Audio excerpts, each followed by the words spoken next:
তাহলে যখন আল্লাহ চারটি কাজের কথা বলছেন, ইল্লাল্লাযীনা আমানু ওয়া আমিলুস সলিহাত ওয়া তাওয়াসাউ বিল হক ওয়া তাওয়াসাউ বিস সবর, তখন আমরা বলি ঈমান। আমাদের ঈমান নিয়ে কাজ করতে হবে, কিছু ভালো কাজ।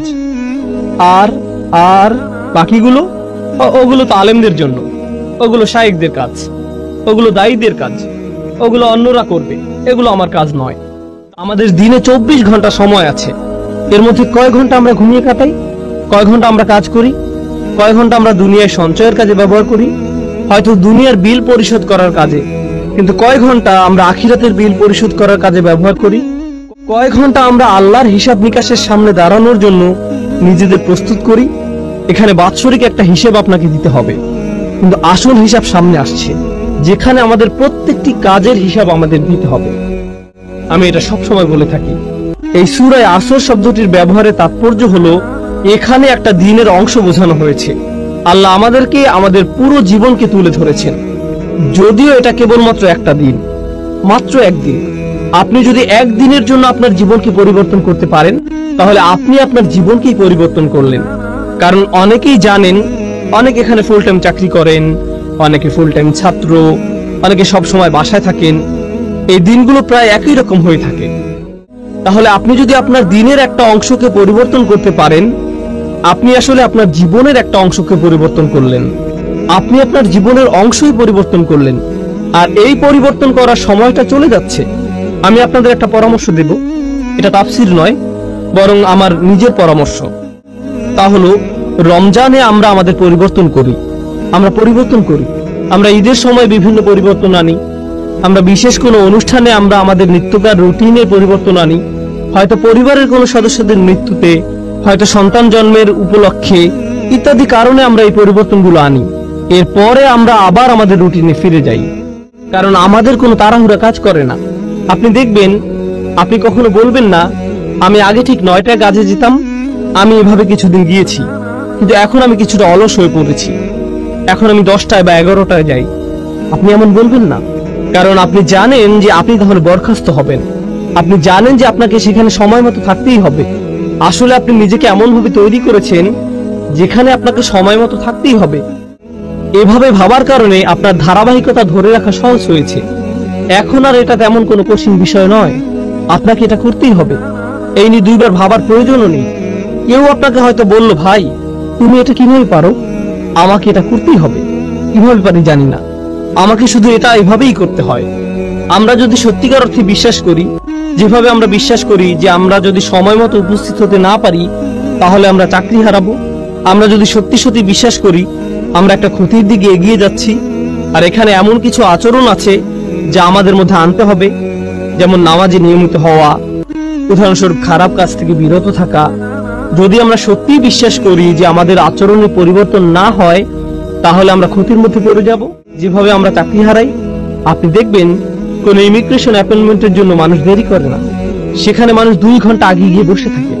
তারা হয়তো আগের রাত থেকে প্রস্তুতি নিয়ে বসে থাকে, কারণ হয়তো সেখানে ভোরে 6টায় যেতে হবে, তাই হয়তো সে রাতে ঘুমাবেও না, সে আগে আগে যাবে, কারণ সে নিজেকে জানে সে যদি দেরি করে তাহলে সে ক্ষতির মধ্যে পড়ে যাবে।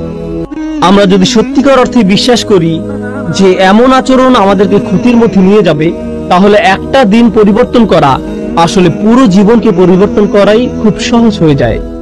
কিন্তু কখন এটা সহজ হয়? যখন সেখানে বিশ্বাস থাকে।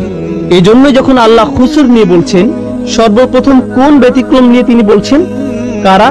যারা বিশ্বাস করে। এটা কিন্তু সাধারণভাবে বলা নয়, আচ্ছা যারা বিশ্বাস করলো তারা বেঁচে গেল, না। আমরা এখানে এমন সাধারণ বিশ্বাসের কথা বলছি না, এটা হচ্ছে সত্যিকার গভীর আস্থা। আমি যা করছি তা সরাসরি আমার সফলতার সাথে যুক্ত, সরাসরি আমার ব্যর্থতার সাথে যুক্ত।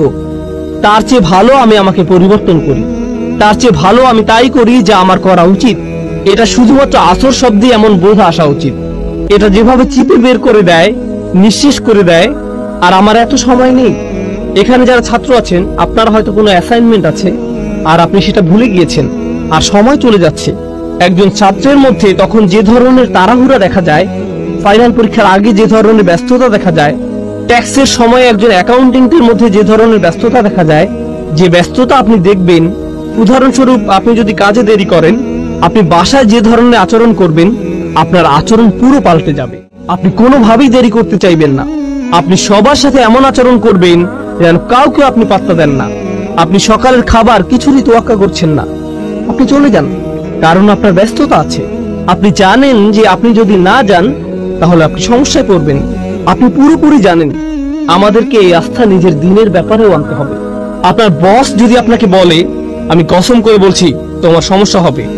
যদি আপনার বস এটা বলে, সে যদি বলে আমি কসম করছি, সে হয়তো অফিসে আসলো, সে আপনাকে নির্দিষ্ট করে বলল না, সে বলল প্রত্যেক কর্মচারীর বিশাল ক্ষতি হবে, আমি কসম করছি তোমাদের প্রত্যেকেরই ক্ষতি হবে, এবার অনেক বড় লোকসান হবে। আপনি কি মনে করেন সে যখন চলে যাবে আপনাদের মধ্যে কি কেউ বলবে হ্যাঁ আমার কিছু হবে না, আমি ঠিক আছি? না, সে নির্দিষ্ট করে কিছু বলেনি। সে বলেনি কিছু কর্মচারীর ক্ষতি হবে, সে বলেনি ওই যে তার ক্ষতি হবে। তিনি বলেছেন প্রত্যেকেরই ক্ষতি হবে, আপনাদের সবার ক্ষতি হবে। আর আপনারা অচিরে লক্ষ্য করবেন যে সময় চলে যাচ্ছে, ক্ষতির সময় এগিয়ে আসছে। আপনারা খুব শীঘ্রই বুঝতে পারবেন যে আপনারা কতটা ক্ষতির মধ্যে আছেন।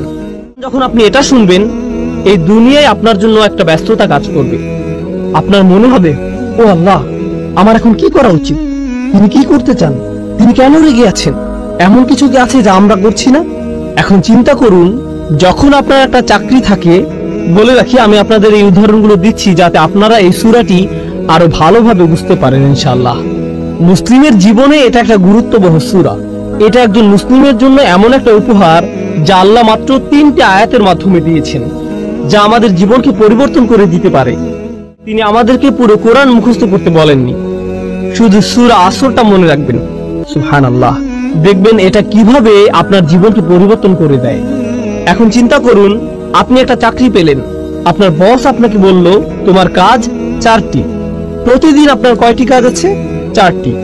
মাঝে মধ্যে আপনার বস আপনাকে এমন কাজ দিবে যা আপনি খুব সহজেই পারবেন, আবার মাঝে মধ্যে আপনার এমন কাজ থাকবে যা আপনার করতে ভালো লাগবে না। যেহেতু আপনি এই চাকরিটি করছেন, আপনার কয়টি কাজ করতে হবে? সবগুলোই। আপনার হয়তো 2টি করতে ভালো লাগে, কিন্তু আপনাকে 4টিই করতে হবে। 2টি আপনার ভালো লাগে, 2টি আপনার ভালো লাগে না, কিন্তু 4টি কাজই আপনি করেন। এখন যদি কেউ মনে করে, বা আমি যদি মনে করি আমি শুধু 2টি কাজ করব, কারণ আমি এই 2টি খুবই ভালো পারি, আমি বাকি 2টি নিয়ে চিন্তা করব না, আমি এমনকি এগুলো ছুঁয়েও দেখব না। বস যখন দেখবে আমি এই 2টি কতটা ভালোভাবে করেছি, সে কি বাকি 2টির কথা ভুলে যাবে? সমস্যা হবে না? তাহলে আপনি বাকি 2টি কাজ করলেন না। আপনার বস 1 সপ্তাহ পর আসলো, কতদূর করেছো? কাজের অগ্রগতি কি? আমি প্রথম কাজ 2টি শতভাগ করেছি। ও আচ্ছা, বাকি 2টির কি অবস্থা? আসলে আমি এই 2টি করব না, কিন্তু দেখুন আমি এই প্রথম 2টি কত ভালোভাবে করেছি। এই লোকের কি অবস্থা হবে? আপনাদের কি মনে হয়, সে কি তার চাকরিটা ধরে রাখতে পারবে? আপনি যদি সম্পূর্ণভাবে সেগুলো নাও করেন, আপনাকে যে 4টি কাজ দেয়া হয়েছে, সে 4টি কাজ আপনাকে করতেই হবে। আপনি হয়তো শতভাগ করতে পারেননি, কিন্তু আপনাকে প্রত্যেকটির অন্তত 70 ভাগ কাজ হলেও করতে হবে। কোনো একটা কাজের 100% করার চেয়েও ভালো। বুঝতে পারছেন? তাহলে যখন আল্লাহ 4টি কাজের কথা বলছেন, ইল্লাল্লাযীনা আমানু ওয়া আমিলুস সলিহাত ওয়া তাওয়াসাউ বিল হক ওয়া তাওয়াসাউ বিস সবর, তখন আমরা বলি ঈমান। আমাদের ঈমান নিয়ে কাজ করতে হবে, কিছু ভালো কাজ। আর আর বাকিগুলো, ওগুলো তো আলেমদের জন্য, ওগুলো শায়েখদের কাজ, ওগুলো দায়ীদের কাজ, ওগুলো অন্যরা করবে, এগুলো আমার কাজ নয়। তাহলে আপনি এখানে কি করছেন? আল্লাহ বলেন এই 4টি কাজ যারা করবে না তাদের প্রত্যেকেই বিশাল ক্ষতির মধ্যে আছে, কিন্তু আপনি শুধু 2টা করছেন, বা 1টা বা 3টা। ব্যাপারটা এমনই, আপনি এর মধ্যে থেকে বাছাই করছেন যে আপনাকে ক্ষতির মধ্যে নিয়ে যাবে, এর কোনো ফলাফল পাবেন না।